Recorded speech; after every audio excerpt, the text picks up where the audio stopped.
بسم اللہ الرحمن الرحیم رب اشرح لی صدری ویسر لی امری واحلل عقدۃ من لسانی یفقہوا قولی۔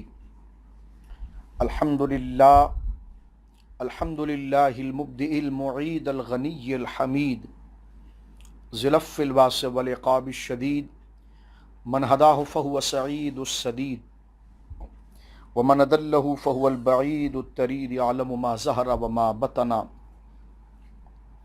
وما خفی وما علنا والصلاة والسلام علی سید الانبیاء خاتم النبیین سید المرسلین سید الاولین والآخرین سیدنا وحبیبنا نبینا وکریمنا ومولانا محمد صلی اللہ علیہ وسلم عبدہ ورسولہ بالہدی ودین الحق ارسلہ۔ اما بعد فاعوذ باللہ من الشیطان الرجیم بسم اللہ الرحمن الرحیم۔ یا ایھا الذین آمنوا کتب علیکم الصیام کما کتب علی الذین من قبلکم لعلکم تتقون ایاما معدودات۔ آمنت باللہ صدق اللہ العظیم۔ ببرکۃ ان اللہ ملائکۃ یصلون علی النبی یا ایھا الذین آمنوا صلوا علیہ وسلموا تسلیما۔ اللہم صل علی سیدنا مولانا محمد وبارک وسلم صلاۃ وسلاما علیک یا سیدی یا حبیبی یا رسول اللہ کلہم من رسول اللہ ملتمس۔ میرے دوستو بزرگو، نظام مصطفیٰ صلی اللہ علیہ وسلم کا جو یہ ہمارا درس ہے، اس سے مراد اور مقصود ہماری صرف یہ رہی ہے کہ اللہ رب العالمین جل وعلا نے جو ایک جامع نظام، کیونکہ انسان کو اپنی زندگی گزارنے کے لیے چند اصولوں کی ضرورت ہوتی ہے کہ اس کے جذبات کہاں وہ خرچ کرے، اپنی محبت کو وہ کہاں خرچ کرے، تو ایک ضابطہ چاہیے ہوتا ہے، ایک روڈ میپ چاہیے ہوتا ہے کہ جس اصول کے پیچھے وہ اپنی زندگی کو ڈالے، اسی کو نظام کہتے ہیں۔ اور یقیناً میں اور آپ اگر بیٹھ کر زندگی گزارنے کا ایک طریقہ بنائیں کہ آئیے ہم برادری کے 4 لوگ بیٹھ جاتے ہیں، غریبوں کے لیے قانون بنائیں گے، یتیموں کے لیے بنائیں گے، مریضوں کے لیے بنائیں گے، صحت مند لوگوں کے لیے بنائیں گے، یہ بنائیں گے، لیکن بہت ممکن ہے کہ ہم 10 بندے جو ایک قانون بنانے جا رہے ہیں تو کچھ ضروریات ایسی بھی ہوں معاشرے میں جس سے ہم خود نہ گزرے ہوں، کچھ احساسات، کچھ ضروریات ایسی بھی ہوں جو ہم 10 میں سے کسی نے کبھی سامنا نہ کیا ہو، پڑھا نہ ہو، اور بہت ممکن ہے کہ میں اور آپ جب قانون بنائیں تو کچھ اپنے لیے، اپنے خطے کے لوگوں کے لیے کچھ نہ کچھ نرمی کا پہلو اس میں چھوڑ جائیں تاکہ دوسرے سے ہم بچ سکیں۔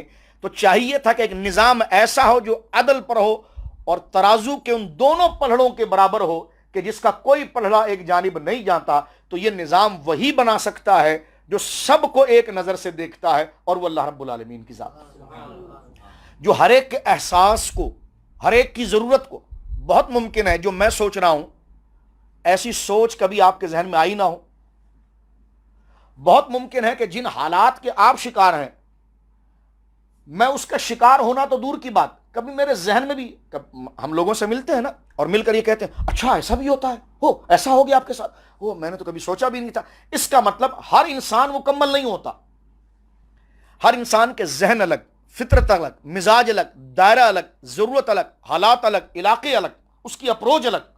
تو چاہیے تھا کہ ایک ایسی ذات، ایک ایسا نظام اور دستور بنائے کہ جس کی نظر میں سب کے جذبات سامنے ہوں، سب کی ضرورت سامنے ہو، اور وہ یقیناً ہمارا رب ہے کہ جس نے سب کو پیدا کیا، اسی تنہا نے سب کے احساس کو پیدا کیا، سب کے جذبات کو پیدا کیا، اور سب کی ضروریات کو پیدا کیا، ضروریات کے حل کے ذریعے رکھیں جو ہم جس تک ہماری اپروچ نہیں، لیکن ایسا ہے کہ یہ اگر چیز بروئے کار لایا جائے تو یہ ہو سکتا ہے۔ تو وہ اللہ رب العالمین ہے جس نے سارے انسانوں کو پیدا کیا، انسانوں کے مزاجوں کا خالق بھی وہی ہے، ان کی ذہنیت کے خالق بھی وہی ہے، ان کی ضروریات کا بھی خالق وہی ہے، اور ان کے تمام معاملات کے حل کا خالق بھی وہی ہے۔ تو وہ نظام کس کا ہے؟ نظام شریعت ہے، نظام مصطفیٰ ہے صلی اللہ علیہ وعلی آلہ وصحبہ بارک وسلم۔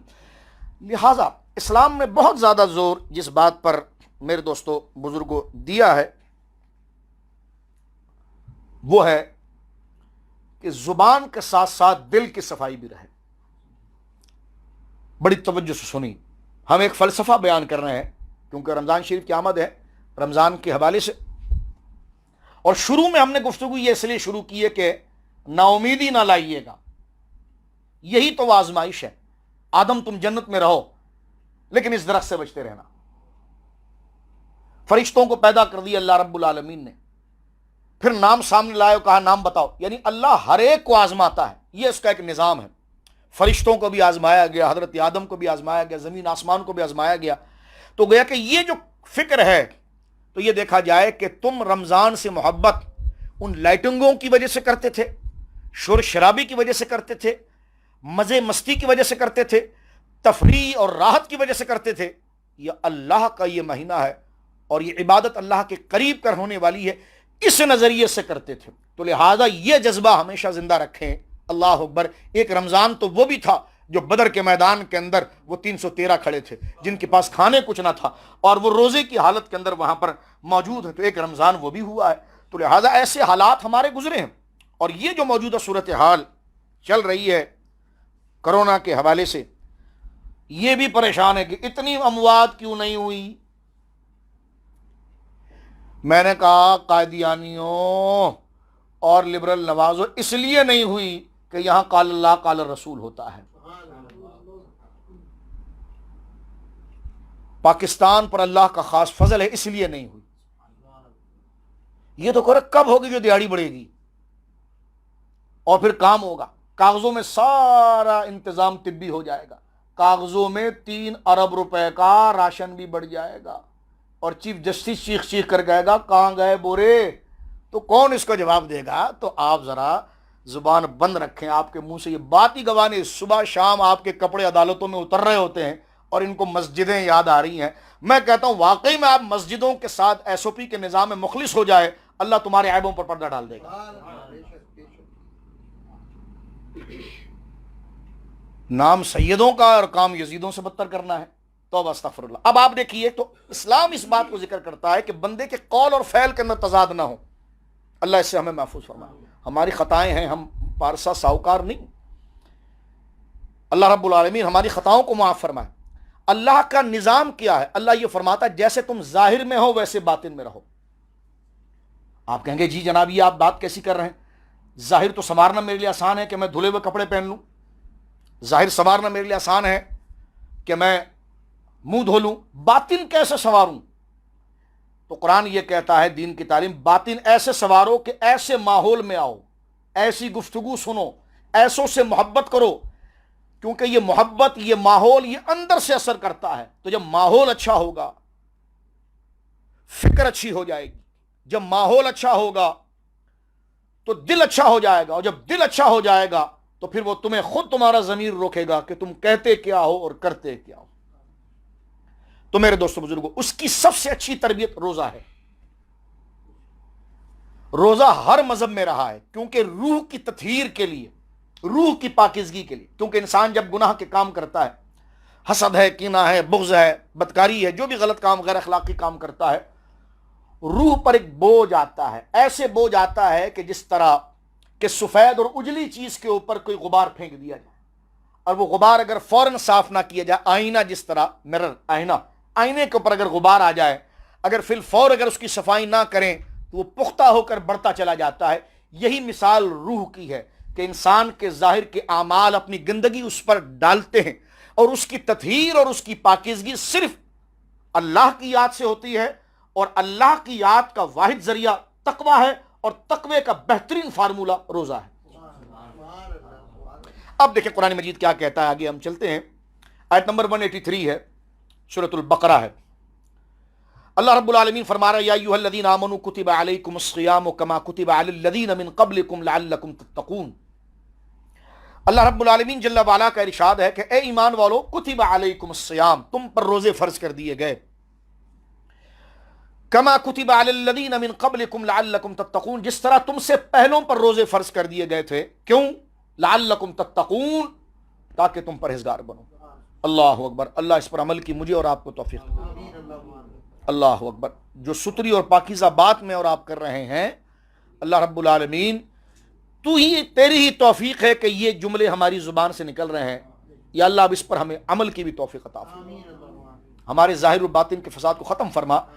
فرمایا روزے ہم نے کیوں فرض کیے؟ فرمایا تم سے پہلے بھی روزے فرض ہوئے گزشتہ انبیاء پر، تم پر بھی فرض ہوئے. وجہ کیا تھی اس کی؟ فرمایا لعلکم تتقون، تاکہ تم میں تقوی ہے. تقوی کے کئی معنی، جلدی سے آگے بڑھتے ہیں. تقوی کا آسان معنی ہے تقوی مانا ڈرنا، اللہ سے ڈرنا. تقوی کا معنی، ڈرنے سے مراد کیا ہے؟ تقوی کا معنی شریعت کے جو احکام ہیں ظاہر اور باطن کے. ظاہر کے احکام کیا ہے؟ نماز، روزہ، زکوٰۃ، حج. باطن کے احکام کیا ہیں؟ سچ، شجاعت، امانت، حیا، انکساری، تواضع. یہ باطنی اخلاق ہے، یہ باطنی عادت. اب آپ سن لیجیے، جیسے نماز فرض ہے نا میرے بھائیوں، اسی طرح سچ بولنا بھی فرض ہے. یہ الگ الگ نہیں ہے. جس طرح روزہ رکھنا فرض ہے اس طرح امانت میں امانت داری فرض ہے. جس طرح حج فرض ہے اس طرح تواضع انکساری فرض ہے. جس طرح نماز چھوڑنا حرام ہے ایسے جھوٹ حرام. جس طرح روزے چھوڑنا حرام ہے اس طرح تکبر حرام ہے. اگر اس، اور یہ میں کوئی لفاظی نہیں کر رہا، یہ باطنی اخلاق فرض کا درجہ رکھتے ہیں. ہم دیکھیں نماز کوئی نہیں چھوڑ رہا ہے لیکن جھوٹ نکل جاتا ہے، اس لیے کہ ہم نے ظاہر کے فرض یاد رکھے، باطن کے نہیں رکھے. اور بعض لبرل جو ہے وہ سچ بولنے کے وجہ پڑ گئے، خدا کے احکام کو چھوڑ دیا. اگر باطن کے مسئلے پر چڑھو گے تو ظاہر کو بھی دیکھنا پڑے گا، ظاہر پر چلو گے تو باطن کو بھی دیکھنا پڑے گا. صوفیاء کاملین اس لیے مرتبہ رہ گئے کہ جو ظاہر کے فرض تھے انہوں نے ظاہر کے فرض کو بھی پورا کیا، اور جو باطن کے فرض تھے انہوں نے باطن کے فرض کو بھی پورا کیا. اگر نماز پوری پڑی ہے تو سچ بھی ہمیشہ بولا. اگر روزہ رکھا ہے تو تواضع انکساری بھی کی ہے. لیکن ایک بات سنیں، تواضع انکساری سے کیا مراد؟ وقت کا فرعون آ جائے اور بندہ کہے نہیں وزیر صاحب، نہیں حاجی صاحب، یہ تواضع نہیں، یہ بے حیائی، یہ ایمان کا زوال ہے. اور سامنے غریب آ جائے، سامنے غریب آ جائے اور اس کے بچے کو ایک کتے نے کاٹا ہو. کچھ دن پہلے ویڈیو چلی تھی نا، مسجدوں کے دشمنوں غور کرو، بچو گے نہیں، ہم پر چاہے جیسی سختی کرو، ایک ایک چیز کا حساب تم نے دینا پڑے گا. بچے کو کتے نے کاٹا، باپ اس کو روڈ پر لے کر کئی گھنٹے تک بیٹھا رہا. اللہ اکبر، وہ بچہ وہیں مر گیا، 7 سال کا بچہ. اینکر صاحب کبھی نام لے کر آگے آئے آپ، کبھی ڈاکٹروں کی ٹیم بٹھائی ان بچوں کے لیے. دھندا سب کا چل رہا ہوتا ہے. وہ کہتے ہیں نا، ایک مشہور بات ہے، گندا ہے پر دھندا ہے. لیکن اللہ کے حضور اس کا حساب ہے، اللہ کے حضور حساب ہے. چاہے وہ داڑھی والا یہ غلطی کرے یا بغیر داڑھی والا یہ غلطی کرے، اللہ کے حضور یہ حساب ہے. اور اس کے اگر جو اس کا مرتکب ہوا، چاہے داڑھی والا ہو یا غیر داڑھی والا ہو، اس کے حساب کے بغیر. سید صاحب ہیں جی، اب تو وزیر بھی بن گئے. میں نے کہا رگڑا بھی پھر اسی طرح جائے گا اگر سید میں سیادت کا رنگ اگر حسینی نظر نہ آئے، وہ اخلاق نظر نہ آئے، وہ کردار نظر نہ آئے. اس لیے فرمایا کلکم راعین وکلکم مسئول عن رعیتہ. صرف سینہ ٹھوکنے کے لیے سید نہ بنو. مسجد کی دشمنی آپ دیکھیے کہاں تک بندے کو لے جاتی ہے، الیاذ باللہ. تو تقوی کا معیار شریعت یہ دیتی ہے کہ جیسا ظاہر آپ کا ویسا باطن رہے. تقوی اللہ سے ڈرنا، تقوی شریعت ظاہر اور باطن کے فرائض جو اس پر عمل کرنا. اور کیا پیاری مثال حضرت ابی بن کعب نے حضرت فاروق اعظم کو دی. حضرت عمر رضی اللہ تعالیٰ نے ایک دفعہ تشریف فرماتے، حضرت عمر نے پوچھا حضرت سیدنا ابی بن کعب سے. حضرت عمر خود استاد ہیں لیکن آپ دیکھیں انکساری ہے. فرمایا ابی تو کیا بتاتا ہے تقوی کس کو کہتے ہیں؟ اب ہم آگے بڑھ رہے ہیں کیونکہ یہ روح ہے اس کی.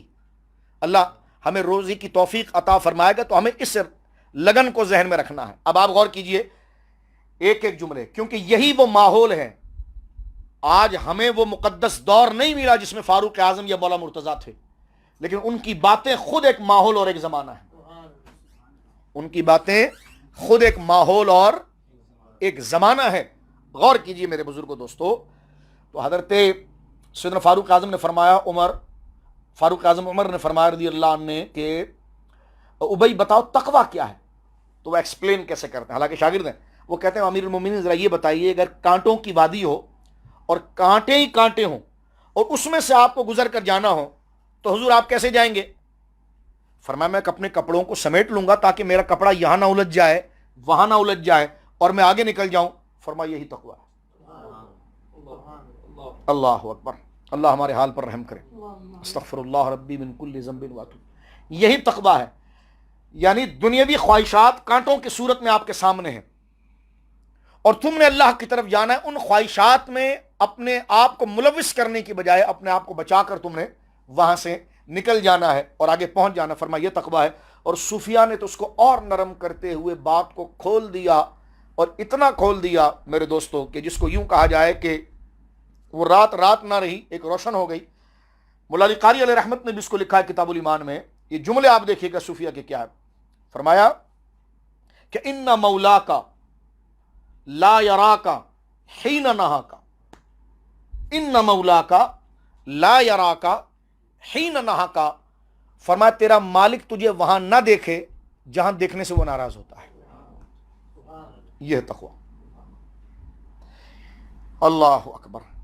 ایک مرید نے اپنے شیخ سے پوچھا کہ حضور ذرا ایک بات بتا دیجئے۔ انہوں نے کہا کیا؟ فرمایا میرے لیے دعا کریں کہ میں نیک ہو جاؤں۔ تو نے ایک دعا دی، فرمایا اللہ تیری تنہائی اچھی کرے، اللہ تیری پرائیویسی اچھی کرے، کیونکہ میں یہاں پر آپ کے سامنے بالکل صاف ستھرا کپڑا پہن کے بیٹھا ہوں، آپ ایک دو بندے جو ہیں وہ بھی بالکل صاف ستھرا کپڑے پہن کے بیٹھے ہوئے ہیں۔ یہ ستھرائی واقعی میں سچائی ہے، یہ اس وقت ہوگی جب ہم تنہا ہوں گے، کیونکہ تنہائی میں انسان کو اس کا نفس اور شیطان اس خیال دلاتا ہے کہ جیسے جناب جو ہے وہ اب تجھے کوئی نہیں دیکھ رہا۔ اور اس وقت کیونکہ بندے کا جو عقیدہ ہوتا ہے نا، اور بندے کا جو مزاج ہوتا ہے وہ تنہائی میں واضح ہوتا ہے۔ جب وہ اپنے آپ کو ریلیکس محسوس کرے، بندہ تنہائی میں وہ کام کرتا ہے جو اس کی مرضی ہوتی ہے۔ سامنے تو مجبوری میں کسی کے ساتھ کر سکتا ہے کہ بھائی یہ ڈانٹے گا، یہ پریشان کرے گا، یہ وہ کرے گا۔ اصل بندے کا عقیدہ اور نیچر جس وقت وہ اپنے آپ کو ریلیکس محسوس کرتا ہے اور وہ تنہائی میں، تو جس کی تنہائی میں خدا یاد رہے، اللہ اکبر، جسے تنہائی میں اللہ کا رسول یاد رہے، اللہ اکبر، اور جسے تنہائی میں اللہ کا خوف رہے کہ مجھے اس کو جواب دینا ہے، میں سمجھتا ہوں کہ وہی شخص ہے کہ اس پر اللہ عرفان کرتا ہے، اور جسے اللہ نیک ارادہ جس کے لیے اس کی قدرت فرماتی ہے، اسے تنہائی میں اپنی پہچان اور اپنی فرمان برداری عطا فرماتی۔ یہ ہے تقویٰ۔ وقت ہمارا تقریباً اس طرف آ رہا ہے، ہم اب دیکھیں۔ فرمایا یا ایھا الذین آمنوا کتب علیکم الصیام کما کتب علی الذین من قبلکم لعلکم تتقون، روزہ تم پر فرض کیا گیا جیسے تم سے پہلوں پر فرض کیا گیا تاکہ تم متقی ہو جاؤ، پرہیزگار ہو جاؤ، جس کی وضاحت یہاں پر کر دی گئی۔ روزے کی فرضیت باقاعدہ طور پر سرکار دو عالم صلی اللہ علیہ وسلم جب ہجرت کر کے مدینہ پاک آئے تو سن 2 ہجری میں ہوئی ہے، یعنی بالکل گریجولی ایک ایک چیز آگے آئی ہے۔ پہلے نماز فرض ہوئی، پھر روزہ فرض ہوا، تاکہ پہلے بندہ ایک جگہ کھڑا ہونے کی عادت میں لگ جائے تو پھر اسے جو اللہ کی فرمان برداری کی اور چیزیں وہ بھی آ جائے، اس کے سامنے واضح ہو جائے۔ اس لیے اللہ رب العالمین جل وعلا نے اس بات کو ذکر فرمایا یہاں پر۔ اب میں آگے جلدی سے بڑھتا ہوں۔ فرمایا ایام معدودات، یہ گنتی کے دن ہے۔ اس کا اشارہ چاند پر ہے۔ اسلامی دیکھیں چاہے شمسی نظام ہو یا قمری نظام ہو، یہ دونوں اللہ رب العالمین کے نظام ہیں، لیکن اسلام نے تاریخ کے اعتبار سے جس نظام کو آگے رکھا وہ چاند کی تاریخ ہے، جس کو قمری نظام کہتے ہیں۔ 29 کا چاند ہو یا 30 کا چاند ہو، یہ پورا مہینہ کاؤنٹ ہوتا ہے۔ ایام معدودات، گنے ہوئے دن ہیں، یعنی رمضان شریف روزے جو ہے یا تو 29 ہوں گے یا پھر 30 ہوں گے۔ فمن کان منکم مریضا او علی سفر، اللہ آگے فرماتا ہے رخصت دی جا رہی ہے، آسانی دی جا رہی ہے۔ فرما فمن کان منکم مریضا او علی سفر فعدۃ من ایام اخر، پس تم میں سے جو لوگ جو بیمار ہیں یا بیمار ہوں یا حالت سفر میں ہوں، مسافر ہو جائیں، ظاہر سی بات ہے مریض ہوتا ہے تو اس میں اتنی قوت نہیں کہ وہ اتنے عرصے تک اتنا ٹائم گزار سکے، کیونکہ روزہ جو ہے وہ صبح صادق سے شروع ہوتا ہے اور غروب آفتاب تک ہوتا ہے، یہ اس کی ٹائمنگ ہے۔ جس علاقے میں جس وقت صبح صادق ہوگی اور جس علاقے میں جس وقت غروب ہوگا، تو صبح صادق سے لے کر غروب آفتاب، اس کا جو ڈیوریشن ہے، اس میں 3 چیزوں سے بچنے کا نام روزہ ہے، اور وہ اللہ کی رضا کے لیے۔ کھانا پینا، اور جو شادی شدہ ہیں وہ عمل تزویج سے اپنے آپ کو روکنا، جماع سے رکنا۔ یہ 3 چیزیں اللہ کی رضا کے لیے اس میں رکنا، صبح صادق سے لے کر غروب آفتاب تک، ان چیزوں سے امساک کرنا رک جانا، یہ ہے روزہ. اور جو فرض کیا گیا ہے، فرمایا گیا وہ گنتی کے دن 29 یا 30 پورا مہینہ. فمن کانا منکم مریضا، اگر کوئی مریض ہو جائے یا سفر پر چلا جائے، فعدۃ من ایام اخر، تو وہ اس کی قضا دوسرے ٹائم پر کر لے. مریض سے مقابل اب آپ دیکھیے، آج بھی یہ بات ہو رہی تھی کہ جناب جو ہے کہ وہ ڈاکٹرز کے کہنے پر تو آپ ساری باتیں مانتے. میں نے کہا خدا ترس ڈاکٹر، خدا شناسہ ڈاکٹر، خدا کا خوف رکھنے والا ڈاکٹر اس کے پاکیزہ مسئلے کیوں نہیں مانیں گے؟ فاسق، فجار، ایسا شخص کے جس کے نزدیک دین، اسلام، معاملات کی کوئی حرمت اور حیثیت ہی نہ ہو، کہنے کہ آپ یہ کیسے کر سکتے ہیں؟ آپ کون؟ میں نے کہا جو آپ کچھ دیر پہلے جو مذہبی جماعت، مذہبی طبقے کا مذاق اڑا رہے تھے، اسی سے پتہ چل رہا تھا کہ آپ کو مذہب سے کتنی محبت ہے.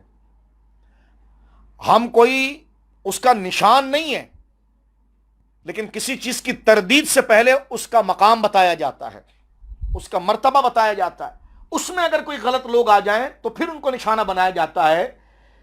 لیکن تم اسلام دشمن طاقتوں کے ایجنٹ ہو، تم صرف سکورنگ کے لیے کہ یہ دیکھو یہ دیکھو یہ، تو اس میں اچھے لوگ نہیں، اس میں پارسا لوگ نہیں، وہ نظام اچھا نہیں، اس کی تعریف کیوں نہیں کرتے؟ اور یہ ایک جزوی چیز کو پکڑ کر سارا معاملہ بگاڑنا، اس کو سازش کہا جاتا ہے. اگر واقعی میں اگر آپ خدا ترس ہیں تو پھر اسلام کو بھی پاکیزہ انداز میں بیان کریں، مسجدوں کی اہمیت کو بھی کچھ بیان کریں، اور نمازوں کی اہمیتوں کو بھی کچھ سمجھیں، روزے کی اہمیت کو بھی کچھ سمجھیں.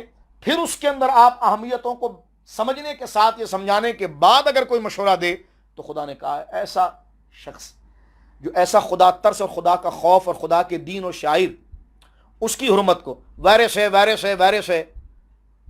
تو میں نے کہا یہ سب کو کیوں نہیں لگ گیا ابھی تک؟ لا ادوا کا معنی ہی یہی ہے. ہم نے اس پر مستقل تقریریں کی ہیں. ہم اس سے حفاظت، یہ حفظان صحت کا منع نہیں کرتے، لیکن یہ ایک موہوم چیز ہے، موہوم چیز ہے، وہم ہے کہ اس کو لگے اس کو نہ لگے. خود سے تو وہ نہیں لگ سکتا. ایسا لگتا تو سارے لوگ مر جاتے. کیوں نہیں مرے سارے لوگ؟ یہ تو اللہ کی مرضی ہے. تو جب ایک موہوم چیز ہے تو موہوم چیز کے سامنے مساجد ہیں، شاعر اسلام ہے، رمضان المبارک ہے، اور ان تمام حفظان صحت کے ساتھ سوشل ڈسٹینس اور ایس او پی کی پابندی کے ساتھ ہے، تو پھر اس کا میڈیا پر مذاق اڑانا یہ آپ کے لیے توق لعنت نہیں ہے تو پھر اور کیا ہے؟ مجھے یہ بتائیے. لعنت بمانا گالی نہیں، رحمت سے دوری نہیں ہے تو اور کیا بات؟ توجہ کیجیے اس بات. خدا ترس ڈاکٹر اگر یہ بات کہے، جو کچھ سمجھتا بھی ہو، دین کو جانتا بھی ہو، اس کی حرمت و تقاضے بھی ہو، زندگی میں کبھی ہم نے آپ کو کوئی ایسی چیز سنجیدہ دین کے لیے نہیں دیکھی، تو اٹھ پٹانگ آپ کرسی پر چڑھ کر بیٹھ کر جی میں مسلمان ہوں. تو میں نے کہا ہم نے کب کہا کہ آپ مسلمان نہیں ہیں؟ لیکن آپ جس منصب کے اوپر ہیں تو آپ کا کوئی ماضی بھی ایسا روشن ہونا چاہیے کہ آپ کے مشورے دین کے لیے مفید ہوں، دین کے لیے مفید ہوں. ہر بندہ اپنی تنظیم کے لیے بندے کو مخلص دیکھنا چاہتا ہے، تو ہم بھی اسلام کے لیے اسی کو مخلص دیکھنا چاہتے ہیں جس نے اسلام کے لیے کبھی شائستہ جملہ بولا ہو. جو یہ شوشے شرابے چل رہے ہوتے ہیں، اس پر کوئی ایک آپ کا کالم کبھی آیا ہوا ہو، کبھی بات آئی ہوئی ہو، ایک بندہ یہ کہہ رہا ہے کہ میں رسول اللہ صلی اللہ علیہ وسلم کے بعد فلاں کو نبی مانتا ہوں معاذ اللہ، تو آپ کا جگر کانپتا نہیں؟ ایک جملے آپ اس کے لیے نہیں بولتے کہیں آپ کے ویزے نہ رک جائے؟ تو پھر آپ کا خالی گلے میں پٹا ڈال کر اور چپکا کر دل کی دھڑکنیں سننا، اس کی حاجت کہاں باقی رہتی ہے؟ تو یہاں پر جو فرمایا فمن کان منکم مریضا ولا سفرن، اگر ایسا معالج خدا ترس جو دین کی حرمت اور پاس رکھتا اور وہ ایک مریض سے کہہ دے کہ نہیں آپ کا مرض بڑھ جائے گا، تو شریعت اجازت دیتی ہے کہ وہ خدا ترس، خدا شناس اور غیر فاسق ڈاکٹر اگر یہ بات کرے تو اس کے کہنے پر بالکل وہ مریض جو ہے وہ اپنے روزے کو موقوف کر سکتا ہے. یا ابھی مرض لگا ہی نہیں ہے، مرض لگا ہی نہیں، خدا نہ کرے، اس خدا ترس ڈاکٹر نے کہا کہ اگر آپ نے اس دورانی میں روزہ رکھا تو اس میں مرض لگ جائے گا یا بڑھ جائے گا یا ہلاکت ہو جائے گی. تینوں صورتوں کے اندر مفتیان کرام بالکل کہتے ہیں کہ ان کے مشورے پر عمل کیا جائے گا اور اس کو کہہ دیا جائے گا کہ آپ روزہ نہ رکھیں. جس طرح کہ ہمارے بعض بھائی یا بعض بہنیں اللہ ان کو صحت دیں انہیلر استعمال کرتی ہیں پھیپڑوں کی وجہ سے، مشاہدے کی چیز ہے. تو اگر ان کو یہ ہے کہ جناب جب تک وہ سانس نہ لے اور وہ لکوڈ ان کے ذریعے ان کے لنگس میں نہ پہنچے تو ان کی تنفس اور سانس بحال نہیں ہوتی ہے، تو شریعت مطہرہ نے اجازت دی ہے کہ جناب وہ روزے کو موقوف کریں گے، افطار میں رہیں گے، اور فعدۃ من ایام الاخر، جس دن ان کو صحت یابی ہو جائے گی اس وقت، جب وہ صحت، جیسے سردیوں میں روزے چھوٹے ہوتے ہیں تو اس وقت وہ اپنی سہولت کے ساتھ وہ اپنے روزوں کی قضا کر لیں گے۔ اب آپ یہاں پر ایک جملہ صرف جلدی سے سن لیجئے کہ اللہ نے یہ فرمایا کہ جو اور دن ہے رمضان کے علاوہ اس میں آپ روزوں کی قضا کریں، اگر مرض کی وجہ سے تو کوئی گناہ نہیں۔ 5 دن سال میں 5 دن ایسے ہیں جس میں روزہ رکھنا جائز نہیں، ایام منہیہ جو ہے 5 دن، سال میں 5 دن ایسے ہیں جس میں روزہ رکھنا حرام ہے۔ دیکھیں اللہ کی قدرت، جب وہ کہے تو عبادت، جب وہ نہ کہے تو وہی کام حرام ہو جاتا ہے۔ اللہ اکبر۔ وہی کھانا پینا اور تمام معاملات سحری سے پہلے جائز تھے اور وہی افطاری کے بعد جائز ہو جائیں گے۔ جب اس نے کہہ دیا یہ 12-14 گھنٹے نہیں تو نہیں، یہ بتا دیا گیا کہ حاکمیت تمہاری نہیں۔ اور کیا کہہ رہے تھے لبرلوں کے ابا جان، فلسفر باہر کے، یورپ کے، انہوں نے کہا جی خدا کون ہوتا ہے؟ معاذ اللہ، خدا کون ہوتا ہے؟ ہم خود خدا ہیں، ہم نے تو اتنے بڑے معاذ اللہ بڑے بڑے میزائل بنا لیے ہیں، ہم تو سپر پاور ہو گئے۔ کسی نے اتنی غلیظ بات لکھی کہ ہم نے تو خدا کو بند کر کے کہیں تالے میں پھینک دیا ہے۔ لیکن آپ دیکھیے ایک وائرس جس کے بارے میں کہا جاتا ہے کہ 500 گنا بھی اگر اس کو بڑا کر دیا جائے تب بھی اس کو دیکھا نہیں جاتا، ہلا دیا پوری دنیا کو۔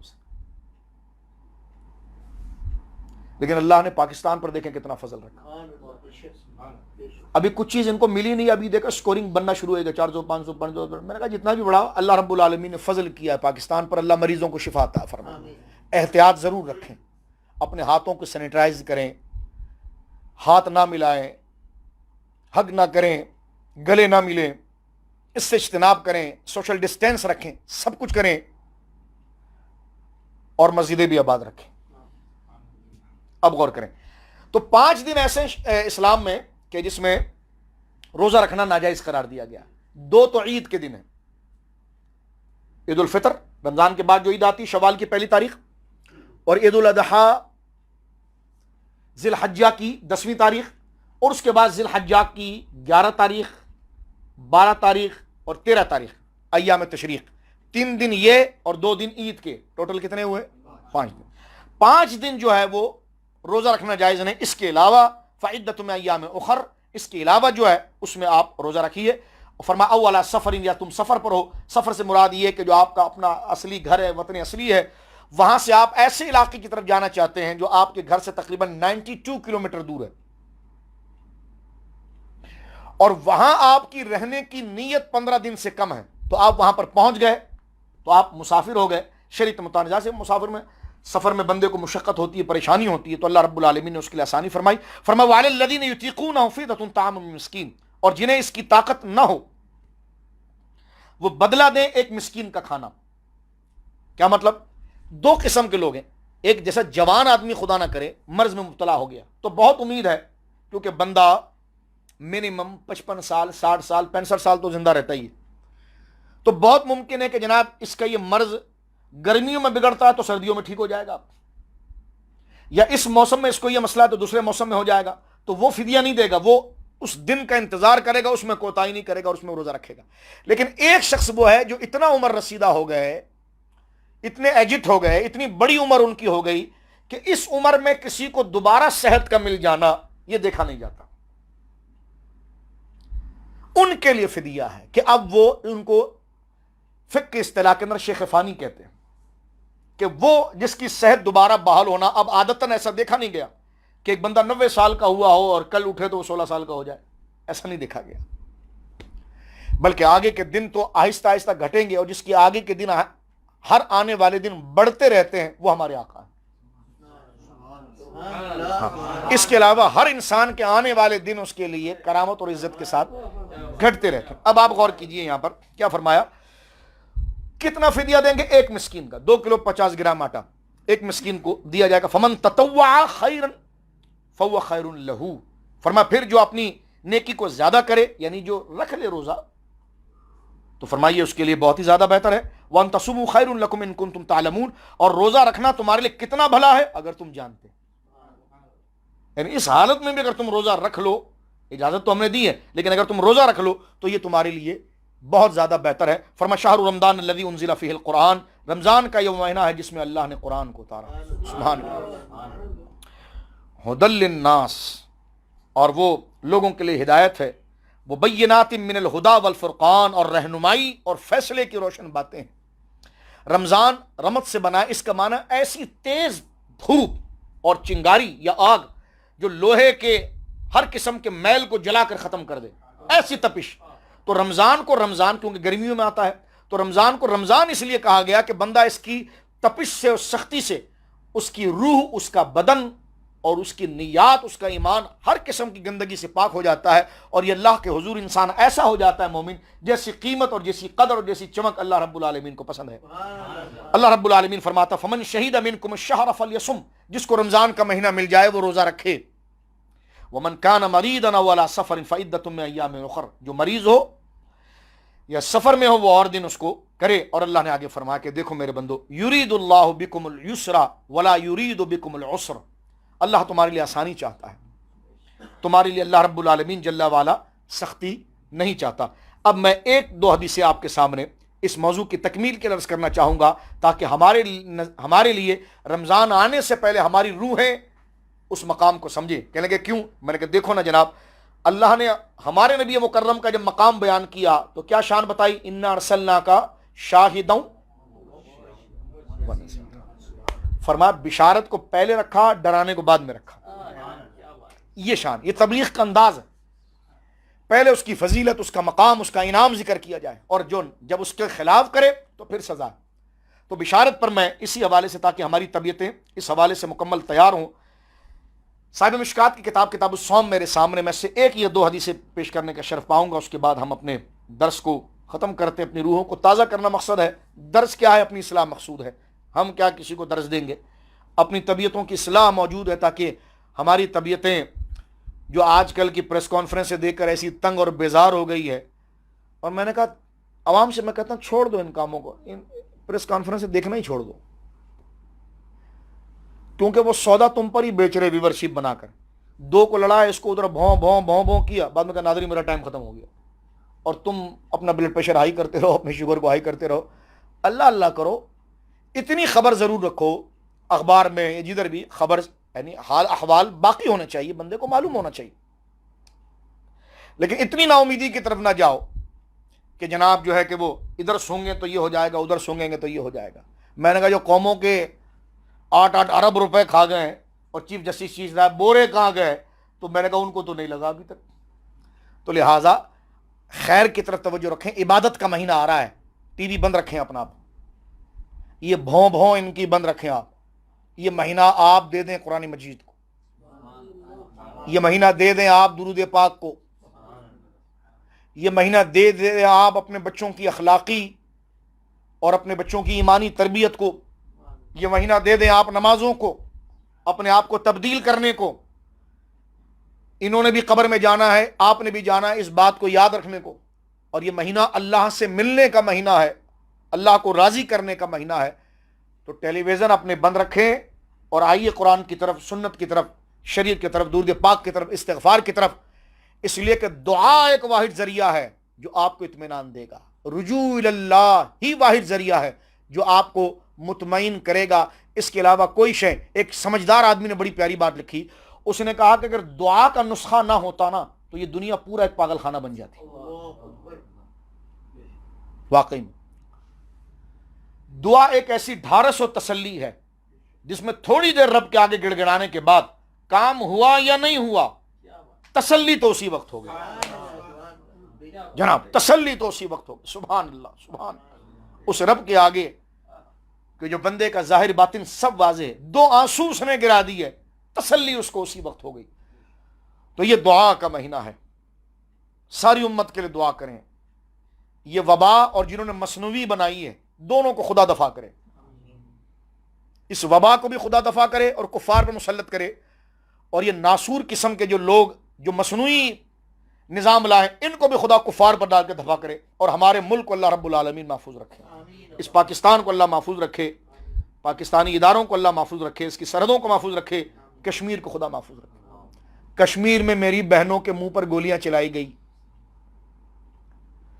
یہ تو فوج کا ڈنڈا ہوتا ہے تھوڑا بہت میرے دوستو، تو اینکر بیچارہ مجبوری طور پر چینل پر چلاتا ہے. سمجھ میں آئی بات؟ یہ مسجد کے ممبر ہے جو الحمدللہ دعائیں دیتے ہیں، اور مسجد کے ممبر والے کو دعا دیتے وقت نہ کوئی چیک آتا ہے اور نہ کوئی پیسے کی امید ہوتی ہے، نہ کوئی سکورنگ کا چکر ہوتا ہے، کیونکہ اسے محبت اس تقاضے پر ہوتی ہے کہ مومن کی مثال ایک جسم کے مانند ہے کہ جسم کے جس حصے پر درد ہوگا، زخم ہوگا، تکلیف ہوگی، پورا بدن اس کی تکلیف کو محسوس کرے گا. اللہ کشمیر کے مظلوم مسلمانوں پر رحم کرے، فلسطین کے مظلوم مسلمانوں پر رحم کرے، افغانستان کے مظلوم مسلمانوں پر رحم کرے، عراق کے مظلوم مسلمانوں پر رحم کرے، پورے عالم اسلام کے مظلوم مسلمانوں پر رحم کرے، بالخصوص میرا وطن پاک سرزمین کے اللہ حفاظت فرمائے. میرے دوستو بزرگوں، حدیث پاک بڑی مبارک، ایک دو میں عرض کرتا ہوں. رسول کریم صلی اللہ علیہ وسلم فرمان ہے اذا دخل رمضان فتح ابواب السماء، جب رمضان آتا ہے تو آسمان کے دروازے کھل جاتے ہیں. فتح ابواب الجنت وغلقت ابواب جہنم، سبحان اللہ. فرمایا جنت کے دروازے کھول دیے جاتے ہیں اور جہنم کے بند کر دیے. تو وائرس کا علاج احتیاط ظاہری کے ساتھ دعا، رجوع اللہ کے ذریعے ہوگا، اور یہ مہینہ وہ ہے کہ جس میں جہنم کے دروازے بند ہیں، رحمت کے دروازے کھلے ہیں، تو رحمت انشاءاللہ اس وبا کو ختم کرے گی. اور اللہ فرماتا ہے وسلسلۃ، رسول کریم فرماتے ہیں وسلسلۃ الشیاطین، اور یہ بچونگڑے شیطان جتنے بھی ہیں سب قید کر دیے جاتے ہیں. 11 مہینے ڈرامے کرتے ہیں اور رمضان میں پھر اعتراف کرتے ہیں کہ ہم نے قید کی زندگی اب آ گئے ہیں تو دوپٹہ بھی تھوڑا سے ڈال لیں اور تھوڑی اللہ اللہ بھی کر لیں. تو میں نے کہا ظاہر میں بھی ہم نے یہ چیزیں دیکھ لی ہے کہ وہ سلسلۃ الشیاطین، کہ شیاطین زنجیروں میں جکڑ دیے جاتے ہیں. وفتحت ابواب الرحمہ، یہ کہتے ہیں کہ پورے رمضان میں جتنا ہمارا سودا بکتا ہے نا 11 مہینے نہیں بکتا. تو میں نے کہا لبرلو، تمہیں پتہ ہونا چاہیے کہ دنیا آج بھی خدا کی ہے اور اس کے رسول کی ہے، کل بھی خدا اس کے رسول کی. اس سکورنگ اور پیسے پر بھی اندازہ لگا دو. تمہیں ڈانس میں وہ پیسے نہیں ملتے جو رمضان ٹرانسمیشن میں مل جاتے ہیں، تو اس سے اندازہ لگاؤ کہ تم نے کتنی جد و جہد کی ہے اور کتنی کوششیں کی ہے، لیکن اس ریاست پاکستان سے تم نے دین اسلام کا بال بھی بیکا نہیں کیا. وہ ریشو اور جذبات آج بھی اسی طرح ہے. آج بات ناموس رسالت کی آ جائے، ختم نبوت کی آ جائے، مساجد کی آ جائے، دین اسلام کی آ جائے، جہاد فی سبیل اللہ کی آ جائے، افواج پاکستان کی آ جائے، کشمیر کی آ جائے، آج 100% گراف وہاں پر نظر آتا ہے پاکستان زندہ باد. تو یہ الحمدللہ یہ وہ تربیت ہے کہ جو اس مہینے کے ذریعے اللہ رب العالمین عطا فرماتا ہے. رسول کریم صلی اللہ علیہ وسلم کا ارشاد ہے کہ فرمایا کہ فی الجنت ثمانیۃ ابواب، جنت میں 8 دروازے ہیں، جنت کے 8 دروازے ہیں. فرمایا کہ منہا باب یسمى الریان، اور اس میں ایک دروازہ ہے جس کا نام ہے ریان، لا يدخلہ الا الصائمون، متفق علیہ. بخاری مسلم کی حدیث ہے کہ اس میں داخل کوئی نہیں ہوگا مگر وہ جو روزہ رکھنے والا ہوگا. حضرت ابو ہریرہ کی حدیث پر میں بات کو ختم کر رہا ہوں. حضرت ابو ہریرہ رضی اللہ تعالیٰ عنہ، بلکہ اس کے بعد ایک اور حدیث تاکہ مضمون اس کا کھل جائے جو حضرت سلمان فارسی سے. مقصد میرے دوستو بزرگوں کیا ہے؟ توجہ کیجیے. مقصد کیا ہے؟ اللہ کے حضور سب برابر ہیں. ان اکرمکم عند اللہ اتقاکم، پرہیزگار وہ ہے جو اللہ کی راہ میں تقوی اختیار کرے. تانا نہ دیں آپ مولوی کیا کر رہے ہیں، کون کیا کر رہے ہیں. آپ مسلمان ہیں تو سب اللہ کی بارگاہ میں بڑائی وہی ہے کہ جو صاحبان تقوی ہے. اور انما یخشی اللہ من عباد العلماء، اللہ سے سب سے زیادہ ڈرنے والے علماء ہی ہیں. میں نے کہا جنہوں نے جھوٹی نبوت کا دعویٰ کیا ان ملعونوں پر تمہیں غصہ نہیں آیا، مولوی کا نام آتا ہے تو تم پھٹنے لگتے ہو. تو میں پھر کہتا ہوں مولانا مولانا مولانا، علامہ علامہ. ابھی تیرا برین ہیمریج ہو رہا ہے تو اللہ کرے ہو جائے اور ہماری قوم پاک ہو جائے. اگر اس سے تمہارا بلڈ پریشر شوٹ ہوتا ہے، اور وہ ظالم جو پاکستان کی عزت اور ناموس پر، دین کی اسلام عزت و ناموس پر نقب لگاتے ہیں اور رسول اللہ صلی اللہ علیہ وسلم کی داڑھی مبارک اور سینے تک ہاتھ لے جانے کی کوشش کرتے ہیں، ان کے لیے تمہارا دل دکھ نہیں پاتا. اور علماء اور داڑھی پر تم چبا چبا کر باتیں کرتے ہو تو تم جیسے کئی رذیل آئے اور گدھے کے پاؤں کے نیچے رل دیے گئے. لیکن یہ مسجدوں کے مینار روشن ہیں، اور الحمدللہ جب تم بھی مرتے ہو تو مرنے کے بعد تمہیں بھی کسی عالم ہی کی ضرورت پڑتی ہے. جب تمہارے گھر میں کوئی لونڈا پیدا ہوتا ہے تو اس کے لیے بھی اس کو مسلمان بنانے کے لیے عالم ہی کی ضرورت پڑتی ہے. تو یہ طبقہ نہ کبھی ختم ہو سکتا ہے الحمدللہ، اس لیے کہ جب تک دین رہے گا علماء کا نام رہے گا. ہاں جو غلط کرے گا وہ غلطی ہے، لیکن علماء جو قرآن نے جنہیں علماء کہا ہے ان کی عزت اور مقام ہے، ان کی علامات یہی ہے، داڑھی، ٹوپی، نماز، روزہ.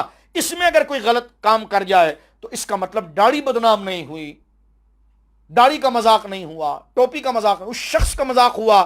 اور داڑھی کی عزت کو بیان کر کے اس کا رد کیا جائے گا کہ داڑھی تو بڑی قدر والی ہے اور آپ نے جناب جو ہے وہ داڑھی رکھ کر یہ حرکت کی ہے. تو میں نے کہا مجھے بھی یہ کہنے دینے کہ آپ اعلیٰ عدلیہ کے ماہر ہیں، اور تو پھر آپ کے ساتھ پھر یہ چیزیں زیب دیتی ہے کہ ایک نیشنلٹی کے اوپر آپ ساری چیزیں بیچ جائیں. آپ وزیر ہیں بہت بڑے. میں نے کہا جب علماء کے منصب پر تبصرہ ہوتا ہے تو کیا چاند سے گرا ہے؟ ہر اس طبقے پر تبصرہ ہوگا جو قوم کو لیڈ کرتا ہے. وہ ڈاکٹرز پر بھی تبصرہ ہوگا جو گردے بیچ رہے ہیں، جو الٹی سیدھی حرکتیں کر رہے ہیں. تو اس سے مراد یہ شعبہ بدنام نہیں، شعبہ مقدس ہے. تو میں کہتا ہوں تو جہاں غلط لوگ ہیں، ایک وقت کی تنخواہ نہ ملے تو سارا شہر توڑ دیتے ہیں. کون نہیں کرتا؟ میں نے کہا کبھی مسجدوں میں آ کر آپ نے پوچھا کہ مولانا کی تنخواہ کتنی ہے؟ کبھی مؤذن صاحب سے آپ نے پوچھا ہے کہ اس کو کیا تنخواہ ملتی ہے؟ جو صبح 5 بجے پھر کھڑے ہو کر قوم کے اللہ اکبر الصلاۃ من النوم کا نعرہ لگا رہا ہوتا ہے. تو تم برداشت کی صرف فلسفے بیان کرتے رہو. یہ برداشت اللہ جسے چاہتا ہے اسے عطا فرماتا ہے. اس میں کوئی شک نہیں کہ علماء اور مساجد و محراب کے محافظین کو اللہ رب العالمین نے یہ شرف عطا فرمایا. کھوسیانہ بلی کھمبا نوچے، تم کھمبے نوچتے رہو، اس سے ہوتا کچھ بھی نہیں ہے. انشاءاللہ جتنا یہ جو تم کام کر رہے ہو نا، جب قوم ایس او پی پر تیار بھی ہے پھر بھی تم اگر سازش کر رہے ہو تو انشاءاللہ اس سے جذبہ اور بڑھے گا. اور جو تم نے اپنے مائی باپ کے کہنے پر جو سازشیں کی تھی، جو ایڈیں تمہیں ملی تھی، وہ تمہیں خود جوتے مار رہے ہوں گے کہ یار آپ نے ان کو چھیڑ کر قوم کے اندر دین کی اور محبت پیدا کر دی، قرآن کی اور محبت پیدا کر. اب آئیے یہاں پر حدیث پاک میں جو عرض کر رہا ہوں، سرکار نے فرمایا من صام رمضان، یہ بڑی تربیت کی حدیث ہے، ذرا توجہ کیجیے گا، بخاری مسلم کی حدیث ہے. میری بہنیں، میری مائیں، میری بیٹیاں، میرے بزرگ در توجہ کریں. وعن ابی ہریرہ رضی اللہ عنہ قال رسول اللہ صلی اللہ علیہ وسلم من صام رمضان ایمانا واحتسابا غفر له ما تقدم من ذنبك ومن قام رمضان ایمانا واحتسابا غفر له ما تقدم من ذنبك ومن قام لیلۃ القدر ایمانا واحتسابا غفر له ما تقدم من ذنبك متفق علیہ. یہ بخاری شریف کی حدیث ہے، مختلف الفاظ. سرکار نے فرمایا من صام رمضان، جس نے رمضان کا روزہ رکھا. رمضان شریف کے روزے آ رہے ہیں، اللہ مریضوں کو شفا دے، اور اللہ اس روزے کو، اس رمضان کی آمد کو ہمارے ملک کے لیے خیر کا باعث بنا، اور اس وبا سے اللہ رب العالمین اس ملک کو محفوظ رکھے. اور واقعتاً جو لوگ صف اول میں آ کر کام کا جذبہ رکھتے ہیں اور خیر خواہی کا کام کر ہی رہے ہیں، اللہ رب وہ کہتا ہے نا کہ مال خوف پیدا کر کے ہی کمایا جا سکتا ہے، جو ڈرائے گا وہ کمائے گا. تو ایسے جو شریر نہیں ہے، جو واقعتاً خدمت گزار ہیں، اللہ انہیں برکت عطا فرمائے.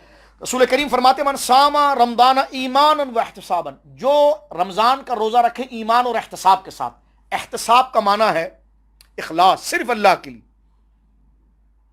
احتساب کا معنی ہے، جلدی سے عرض کر کے آگے بڑھ رہا ہوں، ثواب کی نیت. روزے کیوں رکھے؟ یار آج کل میرا فگر بہت خراب ہو گیا ہے، میں ذرا روزے شروع کر دیتا ہوں، کوئی ثواب نہیں. یار میرا معدہ خراب رہتا ہے کیونکہ مجھے زیادہ کھانے کی عادت ہے، تو میں ذرا روزے رکھ دیتا ہوں، کوئی ثواب نہیں. میں ذرا ڈائٹنگ کی نیت سے روزہ رکھ لیتا ہوں، کوئی ثواب نہیں. احتساباً، اللہ کے لیے روزہ ہوگا. سن لیجیے، شیطان میرے اور آپ کے ذہنوں میں یہ بات ڈالتا ہے کہ تھوڑا پیٹ اندر ہو جائے گا، بندہ تھوڑا اسمارٹ ہو جائے گا، تھوڑا شوگر لیول پر آ جائے گا، کولیسٹرول لیول پر آ جائے گا، سب آ جائے گا. میرے بزرگ، میرے بھائی، یہ ثانوی چیز ہے. اگر تو اللہ کے لیے روزے کی نیت کو غالب کر گیا نا، تو پھر یہ ساری احتیاطیں خود تیرے لیے عبادت بن جائے گی. اصل نیت اللہ کی رضا. فرمایا من صام رمضان ایمانا واحتسابا، جو روزہ رکھے رمضان شریف کا ایمان کے ساتھ اور احتساب یعنی اصول اجر کے ساتھ، اللہ رب العالمین جل وعلا اس کے تمام پچھلے گناہوں کو معاف فرما دیتا ہے. ایک حدیث پاک یہ ہے کہ کل عمل ابن آدم یضاعف حسنا، بعشرۃ امثالھا الی سبعمائۃ ضعف، فرمایا کہ مومن کا ہر عمل جو ہے اللہ رب العالمین کے رسول کریم صلی اللہ علیہ وسلم فرماتے ہیں کہ انسان کی ساری نیکیاں 10 گنا سے 700 گنے تک بڑھتی ہے. رب تعالیٰ فرماتا ہے سوائے روزہ کے، سوائے روزہ کے. روزہ کیا ہے؟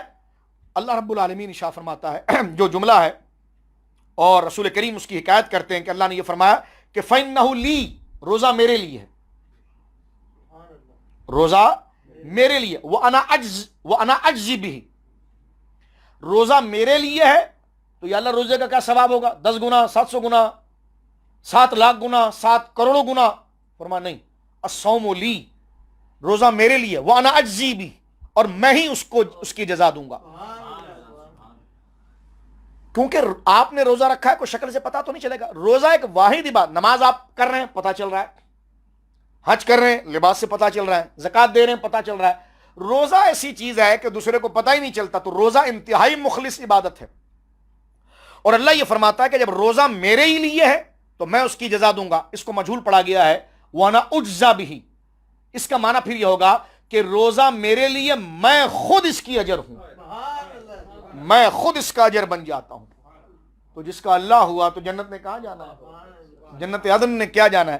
اللہ اکبر. وہ ایک مثال بلا تشبیہ یہاں سے بیان کر رہا ہوں، بلا تشبیہ. ہم بچپن میں مدرسوں میں کتاب پڑھتے تھے نفخۃ الیمن، اس میں عربی اور ادب کو تصحیح کے لیے پڑھایا جاتا تھا کہ ہارون رشید کے دربار میں کچھ لونڈیاں تھیں. ہارون رشید نے اپنے دربار کے فرش کے اوپر جو ہے کہ وہ جواہرات پھینک دیے، قیمتی جواہرات، ڈائمنڈز اور یہ چیزیں. تو جو اس کی لونڈیاں تھیں وہ دوڑ پڑی جناب اس کو چننے کے لیے، لیکن ایک شکل و صورت میں اتنی اچھی نہیں، وہ سائیڈ میں کھڑی ہے. تو ہارون رشید نے کہا کہ تو اس کو کیوں نہیں چن رہی؟ انہوں نے کہا مجھے اس سے نہیں غرض ہے، مجھے تجھ سے غرض ہے. تو اس کو اس نے بہت زیادہ نواز دیا. تو کہنے کا مقصد یہ کہ یہاں پر بلا تشبیہ آپ دیکھیں، فرمایا روزہ میرے لیے ہے، وَأَنَا أُجْزَى بِهِ، جب وہ میرے ہی لیے ہے اور میرے لیے اس کو چھپا کر رکھتا ہے اور بچا کر رکھتا ہے، کسی پر ظاہر نہیں کرتا، تو فرمایا کہ اللہ خود اس کی جزا بن جاتا ہے. اور آگے فرمایا کہ کیونکہ اس نے اپنے آپ کو، روزہ ہے جس نے اس کو شہوت سے روک کے رکھا، کھانے سے روک کر رکھا، پانی سے روک کر رکھا. فرمایا للصائم فرحتان، روزے دار کے لیے 2 خوشیاں ہیں، فرحۃ عند الافطار، اور ایک تو افطار کے وقت کی خوشی ہے کہ جس وقت وہ ٹھنڈا مشروب یا اپنے بھوک کو بجھانے کے ختم کرنے کے لیے اہتمام کرتا ہے، پیاس کو ختم کرنے کے لیے اہتمام کرتا ہے، اس وقت جو اسے خوشی ملتی ہے وہ فرحۃ عند اللقاء ربہ. اللہ اکبر، سبحان اللہ. ایک اس کی وہ خوشی ہے کہ جب وہ اپنی سر کی آنکھوں سے رب کو دیکھ لے. اور فرمایا کہ روزے دار کے معدے سے اٹھنے والی بو اللہ کے نزدیک اطیب عند اللہ من ریح من مسک، وہ مشک کی خوشبو سے بھی زیادہ. مجھے یہ بات سمجھ میں نہیں آتی تھی. میں نے اپنے والد صاحب سے کسی نے پوچھا، میں نے کہا منہ کی بدبو کیسے اچھی ہو سکتی ہے؟ تو وہ مجھے بلا کر سونگنے لگے. تو میں نے کہا میں نہیں سمجھا. انہوں نے کہا جب تیرا بچہ ہوگا نا تو کبھی تو اس کو گلے لگائے گا تو تجھے پتا چلے گا کہ اس کے بدن کی بدبو بھی تجھے مزہ دے گی. فرمایا یہ ہوتی محبت. جب محبت ہو جائے نا بندے کو اپنے بچے، دیکھو نا بندہ شادی شدہ نہیں ہوتا تو اسے پیشاب سے نفرت ہوتی، لیکن جب بچہ پیدا ہو جائے تو اس بچے کو پیمپر کرنا، اس کو دھلانا، اس کے سارے معاملہ، اس کو کوئی گھن نہیں آتی ہے. تو بلا تشبیہ اس بات کو سمجھ لیجئے کہ جب محبت ہو جاتی ہے تو وہ گندگی بھی پھر محبوب بن جاتی ہے، وہ بدبو نہیں آتی. تو بلا تشبیہ روزے دار سے اللہ اتنی محبت کرتا ہے کہ اس کے معدے سے اٹھنے والی بو اللہ کے نزدیک دنیا کی مشک سے زیادہ عزت رکھتی ہے. تو بندہ کتنا محبوب جو ہے وہ اللہ رب العالمین کی بارگاہ کے اندر ہو جاتا ہے. اب میں ختم کرتے ہوئے حضرت سلمان فارسی کا یہاں پر ایک بہت خوبصورت ایک جو رسول کریم صلی اللہ علیہ وسلم کا خطبہ آپ نے بیان فرمایا ہے، میں اس کا مختصر سا خلاصہ یہاں پر عرض کرنا چاہ رہا تھا. یہ بھی حضور نے فرمایا کہ روزہ اور قرآن جو ہے وہ قیامت کے دن بندے کی شفاعت کرائے گا. حضرت سلمان فارسی سے ہے کہ سرکار دو عالم صلی اللہ علیہ وسلم نے خطبہ دیا شعبان کے آخر میں، اور فرمایا یا ایھا الناس، اے لوگو تمہارے اوپر ایک عظیم مہینہ سایہ فگن ہو رہا ہے، اور وہ ایسا مبارک مہینہ ہے، برکت والا مہینہ، جس کی ایک رات ایسی ہے جو 1000 مہینوں سے بہتر ہے. وہ یہ مہینہ کہ جس کے روزے اللہ نے فرض کیے اور جس کی رات کا قیام اللہ نے نفل کیا. جو اس ماہ میں نفل بھلائی سے قرب الہی حاصل کرے تو گویا کہ اس نے دوسرے مہینوں کے مقابلے میں فرض ادا کر دیا، یعنی نفلوں کا اجر فرضوں کے برابر. اور فرمایا کمن ادا فریضۃ فیما سواہ ومن ادا فریضۃ فیہ کان کمن ادا 70 فریضۃ فیما سواہ. فرمایا اگر وہ فرض کو ادا کرتا ہے تو اور مہینوں میں 70 فرضوں کے مقابلے پر اللہ رب العالمین اسے اجر عطا فرما دیتا ہے.